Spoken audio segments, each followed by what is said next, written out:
Üdvözöllek, örülök, hogy benéztél hozzám. Anyukám születésnapjára készítettem ezt a tortát. 10 szeletes, ezért az alapja egy 5 tojásos, sütőpor nélküli piskóta, a töltelék pedig egy nagyon finom és krémes, túróval dúsított főzött krém.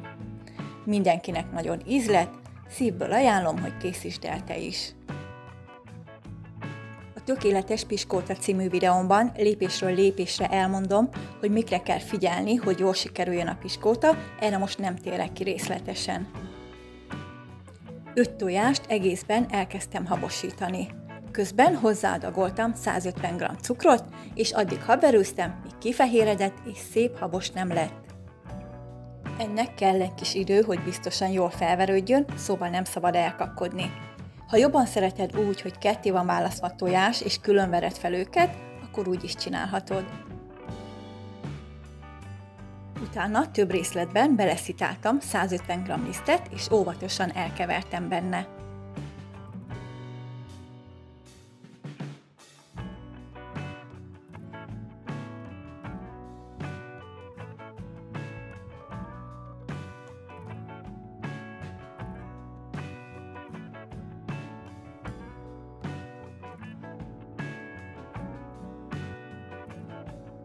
Ha jól fel van habosítva a tojás, akkor nincs szükség sütőporra.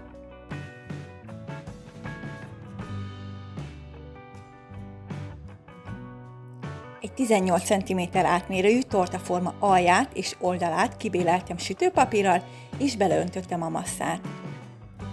150 fokra előmelegített sütőbe tettem, és 50 perc alatt készre sütöttem. Közben nem szabad kinyitni a sütő ajtaját. Míg a piskóta sült, elkészítettem a krémet.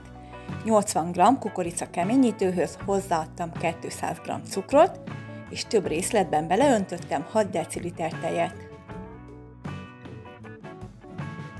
A keményítő helyett használhatsz pudingport is.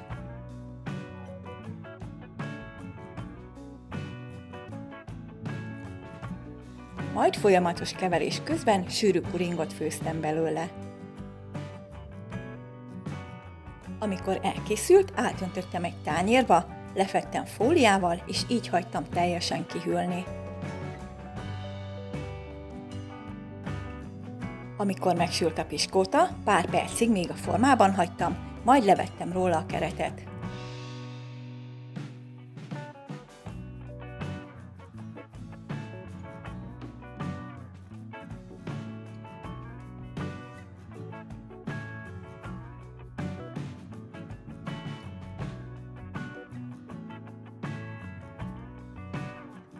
A tetejével lefelé fordítva hagytam teljesen kihűlni. Utána vízszintesen 4 lapra vágtam.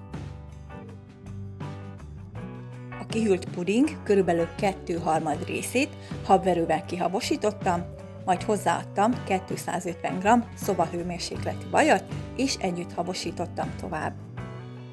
Ha hidegebb a vajad, akkor mindenképp habosíts fel külön is, mielőtt beleteszed a pudinghoz. Utána kevertem még bele 250 g túrót. Az enyém krémes túró volt, de rögös túró is tökéletes hozzá.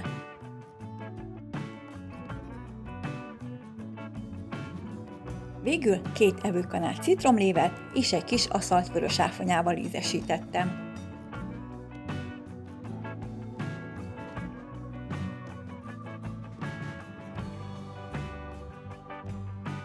Egy piskótalapot vaxpapírral bélelt tortakeretbe tettem, és rákentem a krém 1/3-át.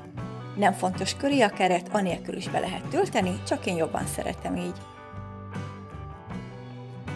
Rátettem a második tésztalapot, amire szintén ment egy adag krém.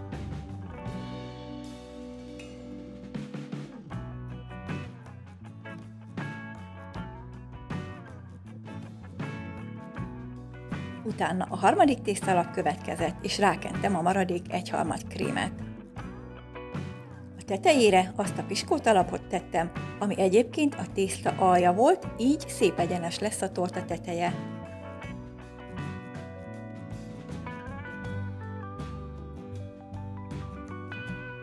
Ráterítettem egy fóliát, hogy ne száradjon ki a piskóta, és behelyeztem a hűtőbe legalább 1 órára.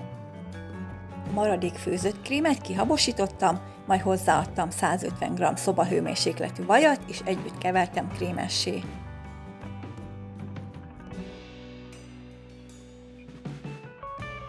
Amikor a torta lehűlt, levettem róla a keretet.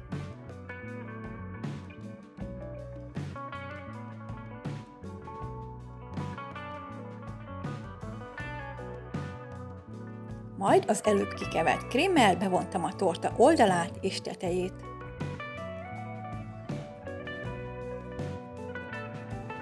A díszítés már mindenki saját ízlésére van bízva, én étcsokoládéval csorgattam meg, a maradék krémmel pedig a tetejét díszítettem.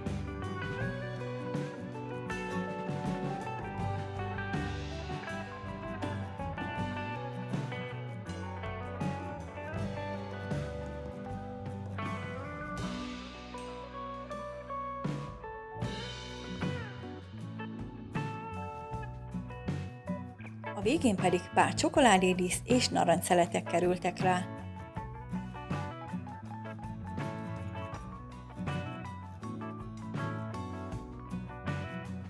Bár ez egy viszonylag egyszerű torta, mégis hihetetlenül finom. Szívből ajánlom, hogy készítsd el te is. Ha tetszett a videó, nagyon örülnék, ha megajándékoznál egy lájkkal és hagynál egy kommentet. Ha a többi receptemre is kíváncsi vagy, iratkozz fel a csatornámra.